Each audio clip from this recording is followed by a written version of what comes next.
So 1.4.5 came out almost 2 weeks ago, and after doing my first playthrough of it, I want to give my thoughts on how I feel about the update.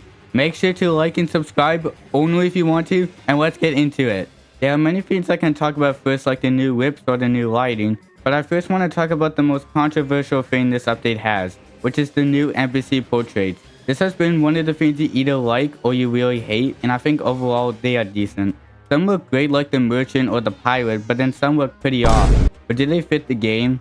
For me personally, I think they can fit in the game decently well. It's just something we have to get used to, which might take quite a while. And if you don't like it, they did add an option to turn it off. Next up we have the new whips, and I don't think I really need to say if these are good or not, as these are one of the best additions in this update. Summoner was quite lacking a lot of whips early game, where the first whips you get are normally when you're about to fight your first boss. Speaking of Summoner, they did get rid of whip stacking, which I actually really liked, but they did at least add new reforges for summons, so I guess it's fine. The new lighting is actually pretty good looking. I know some people may not like it as it may not fit Terraria, but again, I think it's just something we have to get used to, and for me personally, I really love it. The new music in my opinion is really good. I know this is a pretty heated one as some people may miss some of the old tracks like Boss 2 for the twins, but I think having a theme for every boss is pretty neat. But I don't know if Queen Bee needed a new theme or not. Again, for the third time, the new tracks will be getting used to, but I think they are pretty sick overall. And I also think the new music is a little bit quieter than usual.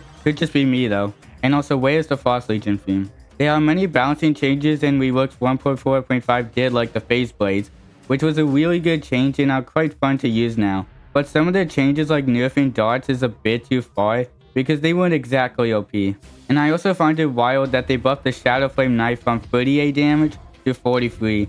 And this was already one of my most used weapons while using melee. There are many more changes like being able to use pylons during bosses and events, or rain only appearing once you use a life crystal, which I'm gonna be real is just stupid. But I won't go into more detail about the changes. There have been many new seed combinations, which I think was a really nice thing to add, as they can add way more replayability like the Skybox seed, and all the other like 100 combinations, which can bring some interesting challenges.